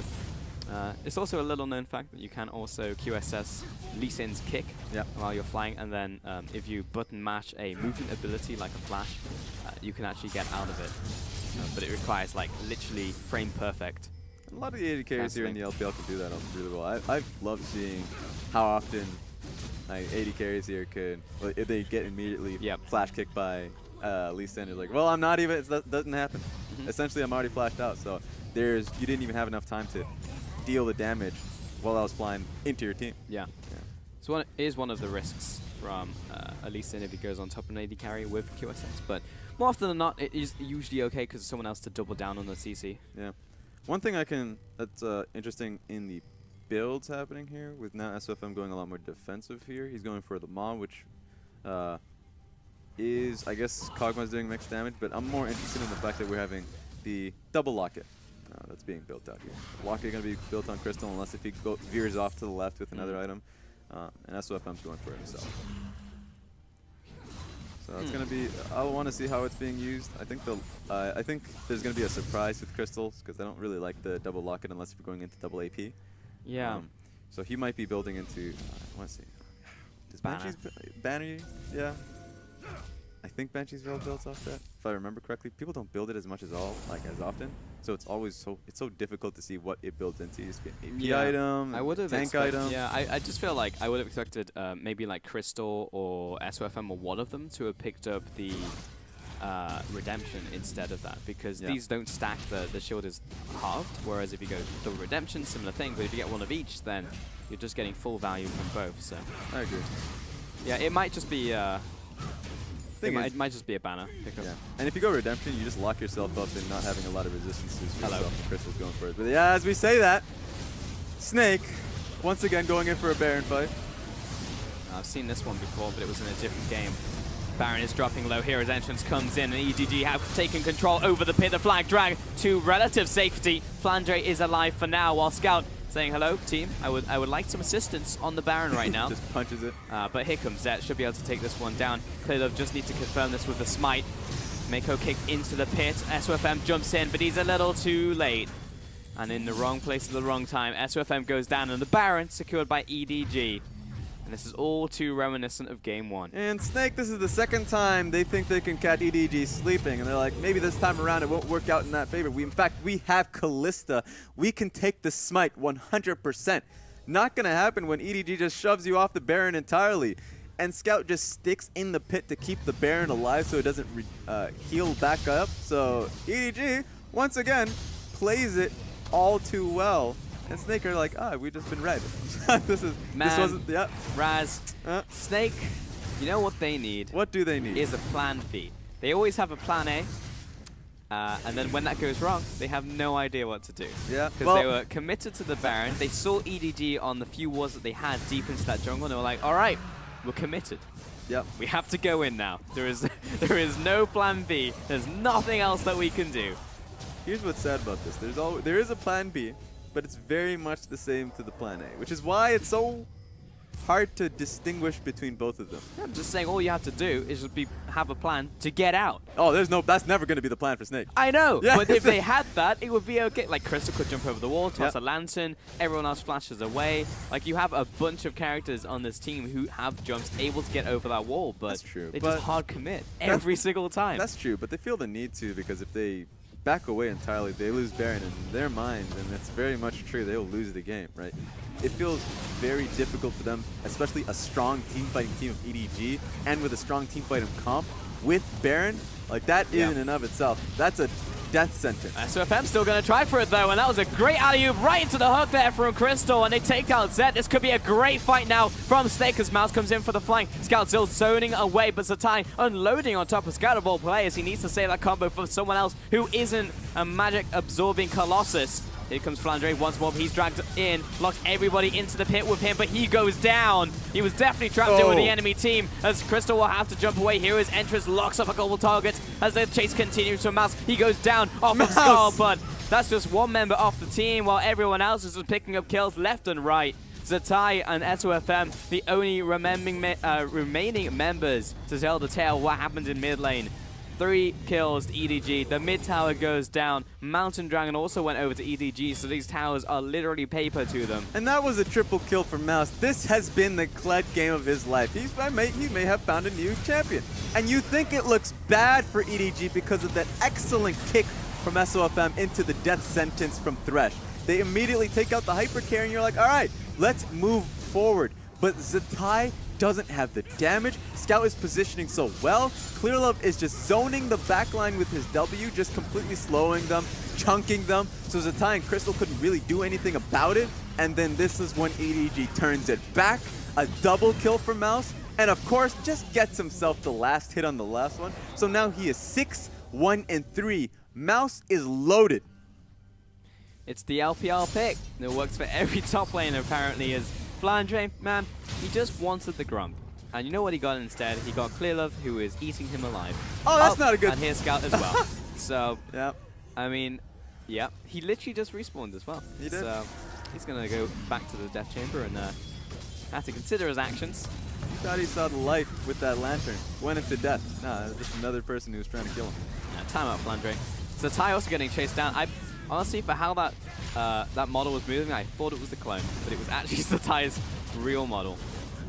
Yeah, and Snake are falling apart, man. This hasn't been the game for Zatai. He's made a few flanks, but every single time he's done get him, so. SOFM. This is the classic SOFM. The classic SOFM. His classic maneuver. All right, where's Raptors? The game. All right, let's see. Can you counter jungle? No, you can't. There's no camps. Yeah, that's true. Otherwise he would. Tried. He threw the Q. There was no Merc Wolves. All right, guys, I'm trying for a flank, but they're 10 miles away from me. The adventures of SOFM and behind enemy lines. The new thriller. Yeah. Who would direct that film? Hopefully not... Michael Bay? Yeah. Yeah. I'm glad you picked that one up, because I was thinking Michael J. So I just could not remember the man's name. Probably a good thing. Did SOFM recall yet? Okay, he finally did. But Crystal, he's off on the warding by himself. Come on, man. Yeah. Come on, Raz. Come on, Let's get some come on Razes up in this chat. Come on, bro. Yeah, it's just complete mental boom right now from Snake. Like Zatai getting caught out, Flandre getting caught out, Crystal getting caught out.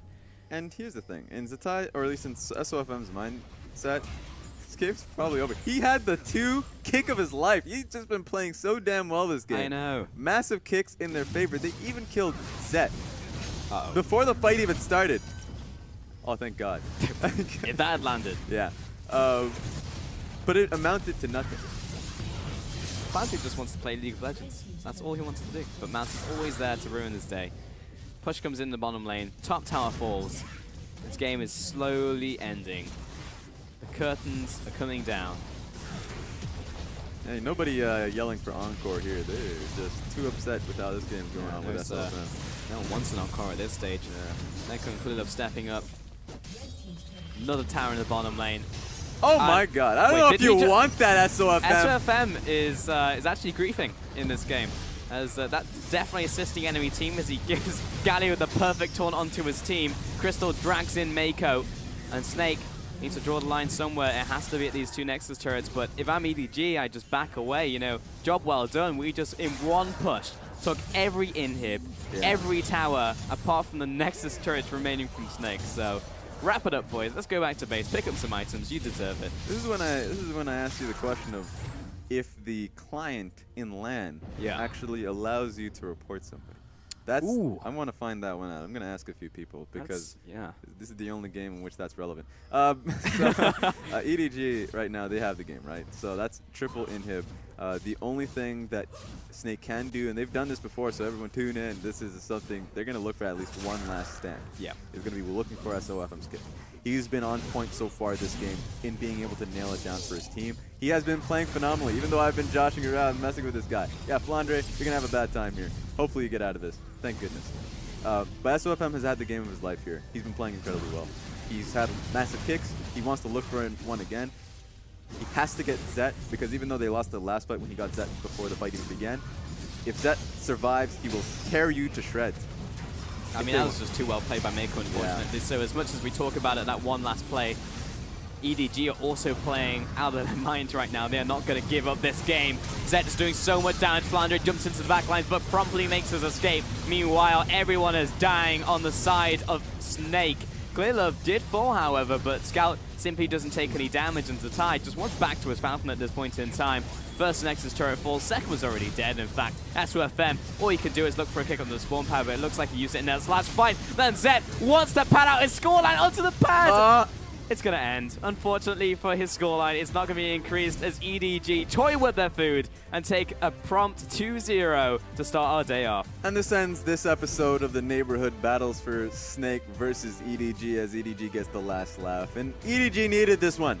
I guess they both did, but EDG losing 2-0 to Dan Gaming in the beginning of this week feels a lot better to take down Snake. Looks like a different team, Raz. Exactly, and it's a rebirth, I suppose, of Clearlove, who sticks around, of course, in both these games, and they just look great.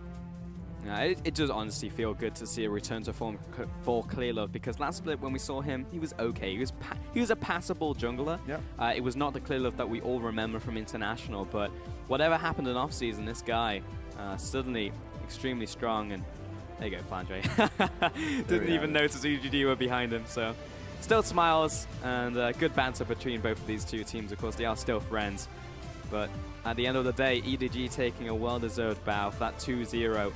It will be a one-on-one on the week, dropping that series to Dan Gaming earlier on. But still, they can play like this for the rest of this split.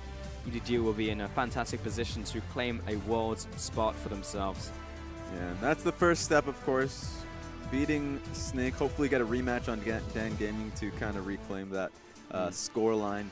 But EDG looking great off that point, and then it's a Snake who will have a bit of talking once they get into the back, where they can't take down EDG, that's fair. But remember, they are in a tough group. They have to be expected to fight back and make these games competitive.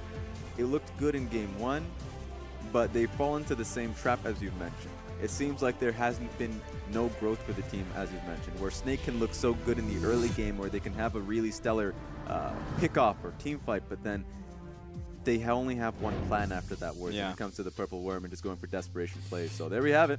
And you said it looked good for them in game one, Raz, but I don't even know if I agree with you there. This series was definitely a catastrophe for Snake. But welcome back, Rusty, to the desk. And are you confused this time round? Do you have different emotions? How's it going? Game 2 was longer, Raz. They put up a little bit more of a fight this time. They managed to make it until around 20-25 minutes until they started completely imploding.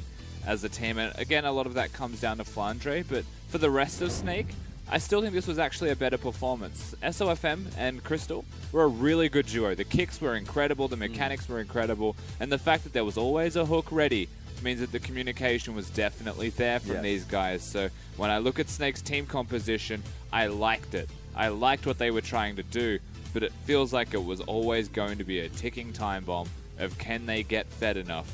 Because even if OQ went 10-0, he was up against the Kled, Kha'Zix, Galio, Braum that are going to deny all of him, and nothing was going to deny the Kog'Maw's damage. You had to kill him to deny that. But again, EDG's team composition keeps him alive. There's no way of really killing him. If Jarvan ults him, keeps him in a circle, and Galio ults a bigger circle, it's actually really hard to hit him. Yeah, because he's the only one who's just gone deep, and then suddenly he's just by himself. So there were definitely limitations there, and it was very unfortunate that Galio happened to pick up 2 early kills in the mid lane. So it's like, well, LeBlanc's never getting fed unless you go side lanes. Side lanes play defensive. One's a Kled, so you're not going to kill him. Suddenly it becomes very difficult for Snake to win, despite the early game not honestly looking that bad for them. Yeah, Snake were able to push ahead, or at least push past that problem. But the problem was still pretty large, and that Galio was able to get the double kills you mentioned, but also Mouse was playing incredibly well in this game and was always having shove topside and was smart and had to set up fights as the mid game came along. So it felt like there was such a large wall that Snake had to go past, and every single time they peeked their head out of it, they still had to find a way to break it down. The wall was way too large, right? And even Mouse getting engages off, there was a lot of good things from him. So whilst we said maybe earlier that not that great from Flandre, Snake's top laner, caught out of position, flag dragging over to Gromps when people are going to be there, and happened like 3 times. There was still a positive converser to that. And Mouse, who did look a lot better, and EDG looked better with Mouse. I also have to raise a question that, like, coming into week 1, which team does Snake actually challenge, like, moving forward, right? Because you have teams like EDG, WE, even IG, and IMA we're going to see later today, see how they're holding up. But there's a lot of strong contenders in this group, like old playoff contention teams that we saw in spring as well. So who does this team actually, like, challenge further down the road? I'll ask that question in a second, as we do have our MVP, which is going to be Scout here. Picked up those early kills on Galio and simply didn't die. Yeah, and he was a great frontlining force. It's funny because when you look towards MVP, how well did he play team fights, but he was a major frontline and he was getting great